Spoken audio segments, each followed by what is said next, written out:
Assalamualaikum warahmatullahi wabarakatuh. Selanjutnya kita akan membahas sedikit tentang statistik deskriptif metode numerik. Nah, jadi di dalam statistik gitu ya, dalam statistika gitu, khususnya untuk data yang sifatnya kuantitatif atau diskrit atau continuous gitu ya. Di sini maka karakteristik penting dari datanya berupa bentuk distribusi atau sebaran nilai-nilai dan lokasi pusat sebarannya. Nah, jadi di dalam statistika deskriptif metode numerik itu ada yang dinamakan dengan eh, ukuran pusat lokasi. Nah, di sini yang sering digunakan itu rata-rata gitu ya. Jadi misalnya kita menghitung suatu data gitu ya, itu ada rata-ratanya, ada min rata-rata atau min gitu ya, ada mediannya, ada modusnya seperti itu. Dan juga ada ukuran dispersi. Nah, ukuran dispersi ini ada yang dinamakan dengan range, dengan varian, dan juga standar deviasi. Nah, seperti itu. Jadi di dalam statistik gitu ya, misalnya ini di dalam ilmu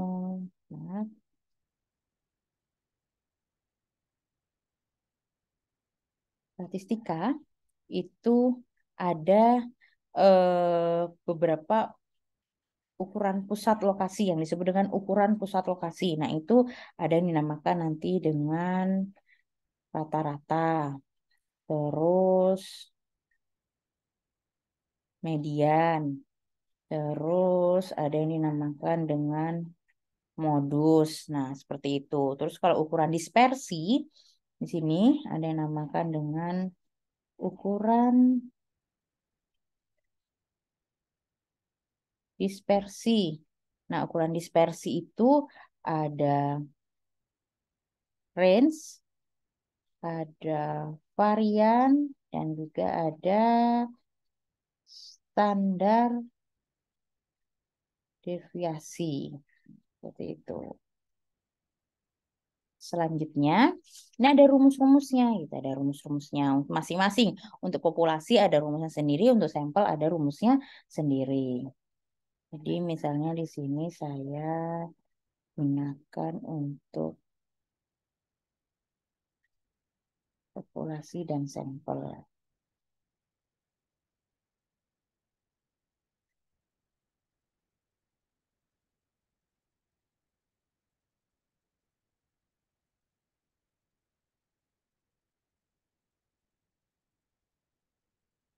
Ini populasi sampel, ini rumus untuk rata-rata, terus ada rumus untuk varians, ada rumus untuk standar deviasi. Kalau untuk rata-rata, mu sama dengan sigma X dibagi dengan N. Kalau ini untuk yang rata-rata populasi, kalau untuk yang rata-rata sampel, rata-rata sama dengan sigma X bagi dengan N. Sedangkan untuk varians, gitu ya, varian sigma X dibagi dengan N. Untuk yang sampel, dibagi N-1. Untuk standar deviasi, akar dari population variance. Untuk S ini adalah sampel variance. Nah, di mana X adalah nilai masing-masing observasi, N besar itu adalah jumlah atau banyaknya observasi di populasi, sedangkan N kecil itu adalah jumlah atau banyaknya observasi di sampel, seperti itu. Lalu standar deviasi itu apa gitu ya? Standar deviasi adalah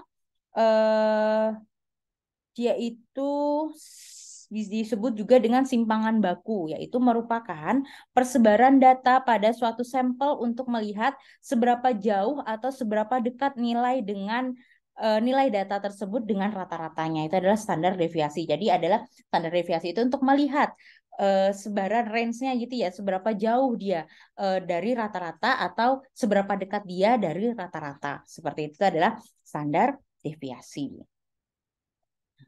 Selanjutnya, di sini saya kasihkan contoh. Jadi di sini misalnya ada eh, kantin di UMKT gitu ya. Di sini ada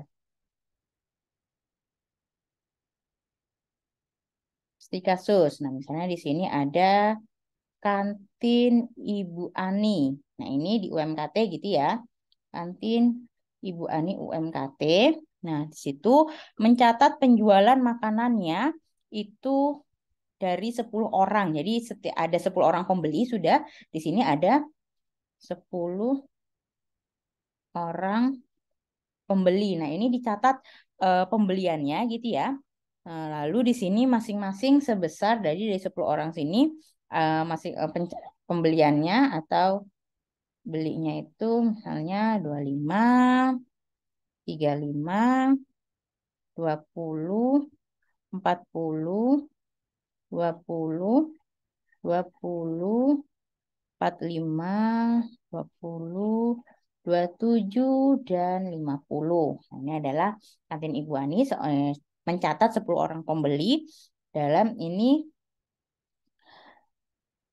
dalam Rp1.000. Jadi pengeluaran 10 orang pembeli itu ada 25.000, ada 35.000, dan seterusnya. Seperti itu ini studi kasusnya ya. Yang ditanya berapakah rata-ratanya gitu. Rata-rata pembeli itu mengeluarkan uang gitu ya di kantinnya Ibu Ani. Seperti rata-ratanya berapa, terus mediannya atau nilai tengah gitu ya. Yang sering itu berapa, seperti itu nilai tengahnya, dan juga eh, nilai tengah dari ini jumlah apa yang sampel pembelian ini, dan juga modus itu adalah nilai yang paling sering muncul. Yang sering muncul orang itu beli di kantin Bu Ani ini paling sering itu berapa puluh ribu. Nah, seperti itu. Jadi kita hitung dulu yang pertama ini rata-rata. Jadi kalau rata ini simple gitu ya. Jadi X rata-rata sama dengan tinggal kita jumlahkan tadi kan sigma X gitu ya. Sigma X per N. Jadi ini tinggal kita masukkan semua datanya dibagi jumlah pembelinya tadi. Jadi kita tinggal masukkan semua data pembeli tadi 25 plus 35 plus sampai yang 50 dibagi dengan 10 karena ada 10 pembeli. Jadi didapatkan 30,2. Artinya rata-rata penjualan di kantin Ibu Ani adalah sebesar 30,2 ribu seperti itu, atau 30.000 rupiah ya. Nah, dengan mengetahui nilai rata-rata dari sampelnya dapat diperkirakan berapa total penjualan kalau ada 150 pembeli dalam satu hari. Tadi kan rata-ratanya ini ya. Jadi kalau ada 150 pembeli dalam satu hari berarti tinggal dikalikan 150 dikali 30,2. Hasilnya adalah Rp 4,53 juta.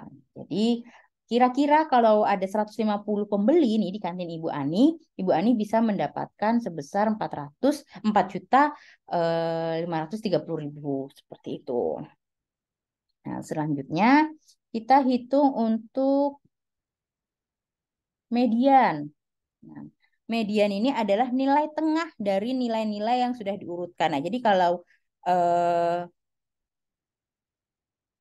median itu ya, itu kita ambil nilai tengah. Kalau nilainya ganjil, datanya ganjil, itu bisa dapat nilai tengahnya. Langsung dapat satu. Tapi kalau datanya itu genap, berarti kan ada data kelima dan data keenam. Nah, itu harus dihitung gitu, seperti itu. Jadi, tapi median ini syaratnya harus diurutkan terlebih dahulu, mulai dari yang terkecil sampai yang terbesar. Jadi kita urutkan dulu datanya, tadi yang kantin Ibu Ani, kita urutkan mulai terkecil, tadi 20, 20, 20, 20, 25, 27, 35, 40, 45, dan 50. Nah, ini kita urutkan dari kecil sampai terbesar. Habis itu kita ambil nilai tengahnya. Median ya. Jadi data kelima dan data keenam. Berarti ada ini. 25 dan 27. Sehingga median sama dengan 25 ditambah 27 dibagi dengan 2. Nah, jadi 50% dari pembeli membayar makanannya di bawah 26.000. Nah, seperti itu. Dan 50%-nya itu di atas 26.000. Ini 50% itu lebih dari 26.000 dan juga 50% lainnya itu kurang dari 26.000 seperti itu. Itu adalah median gitu ya. Nah, selanjutnya modusnya atau nilai yang paling sering muncul. Nah, seperti itu. Jadi kalau nilai yang paling sering muncul ini kita tinggal lihat aja tadi dari datanya Ibu Ani, data yang ini. Nah, data dari semua data ini yang sering muncul yang berapa nih? Ini udah kelihatan. Yang sering muncul adalah 20.000. Nah, berarti modusnya itu nilai yang sering muncul adalah 20.000. Jadi yang paling sering orang itu beli di kantin Ibu Ani ini sebesar 20.000. Nah, itu yang dinamakan dengan rata-rata, median, dan juga modus. Seperti itu. Selanjutnya ada yang dinamakan dengan range. Range adalah selisih nilai maksimum dan nilai minimum. Nah, jadi kita lihat di sini range-nya. Range-nya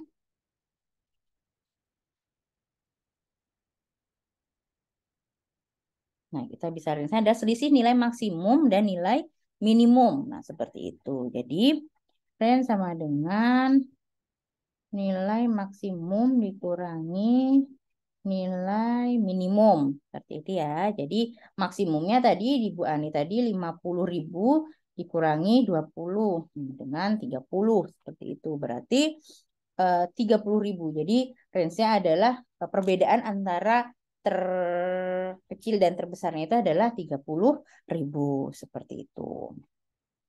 Selanjutnya sampel varians. Tadi sampel variansi tadi kan melihat sebaran gitu ya, seberapa jauh dan seberapa dekat dari nilai rata-ratanya seperti itu. Berarti sampel varian sama dengan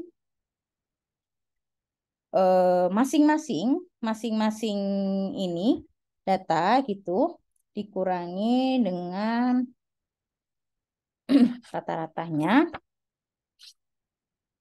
di tengah 30,2 tadi nilai rata-ratanya baru nanti dibagi dengan 10 min 1 N min 1 seperti itu.